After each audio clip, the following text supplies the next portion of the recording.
Հարությունյան, կարծիք կա, որ այդ 700,000 ձայնը այս անգամ շատ բարդ կլինի հավաքել, որովհետև հանրային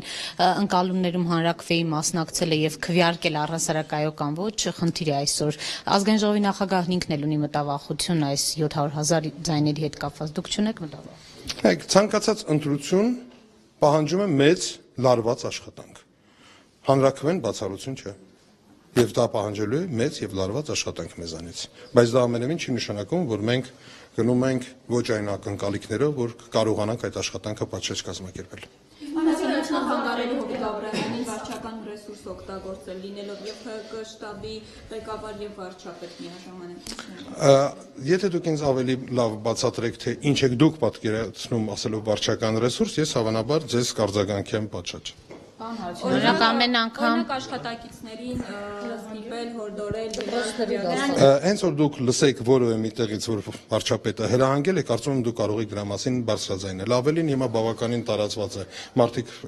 վախեցած չեն, հանգիստ կարողանում են իրենց դիրքորոշումը ներկայացնել։ Հավատացեք, որ այդ ժամանակները արդեն անցել են երկրում, երբ մարդը վախենում է արտահայտել իր կարծիքը։ Եթե դուք լսեք որևէ միտեղ պաշտոնական հրահանգ, երբ նա որպես վարչապետ իր ստորադասին հանձնարարություն է տալիս, դուք դրա մասին կարող եք ազատ խոսել։ Երբ այն այդ ժամանակները, պարոն Հարությունյան։ Անցել բավականին ժամանակ է։ Ոմանք ուղղակի դա չեն զգում, բայց իր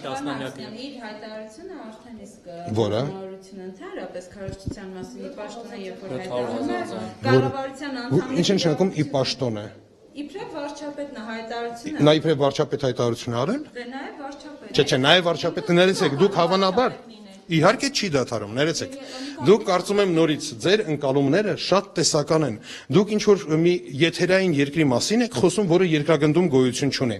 Երբ մենք խոսում ենք որպես վարչապետ քարոզչություն իրականացնել, նշանակում է նա որպես վարչապետ իր պարտականությունները կատարելիս, լինի դա կառավարության նիստ, լինի դա խորհրդակցություն, որը իրականացում է նա որպես վարչապետ իր ստորադաս կառույցների հետ, սկսի քարոզչություն անել։ Ամենևին դա չի բացառում եւ չի արգելված, եւ որևէ երկրում չի արգելված։ Երբ մարդը քարոզչություն իրականացնում է ոչի պաշտոն է։ Եթե դուք տեսնեք, որ նա հայտարարություն անի եւ ասի, ես որպես Հայաստանի վարչապետ հորդորում եմ ձեզ,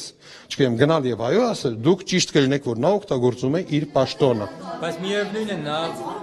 Դուք կարող եք, ուրեմն ես ձեզ առաջարկում եմ հետեւյալը։ Նախ հարգենք միմյանց, թույլ տվեք ես իմ խոսքը վերջացնեմ։ Ես ձեր հարցին կպատասխանեմ, որովհետեւ ձեր հարցն էլ շատ պարզունակ հարց է, բայց այնուամենայնիվ կպատասխանեմ, որովհետեւ շատերը այդ հարցը տալիս են։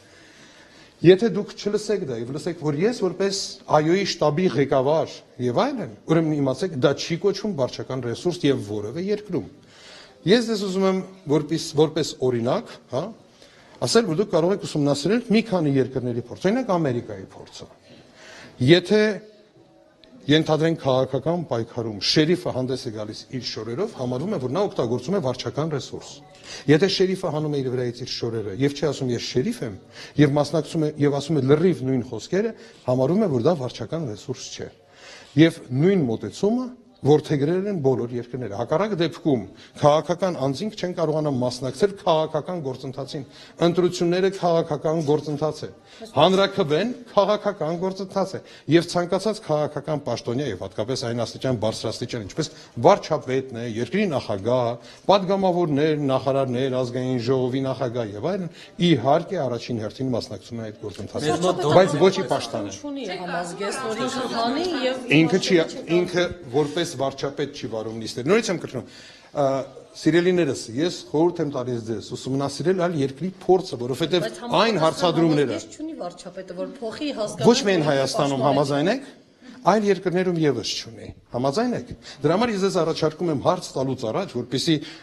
ոնց ասենք, ժպիտ չառաջացնի ձեր հարցը։ Ուսումնասիրեք որևէ այլ երկրի փորձ։ Եկեք ասեք, գիտեք, մենք հայտնաբերել ենք մի անհայտ երկիր, հա։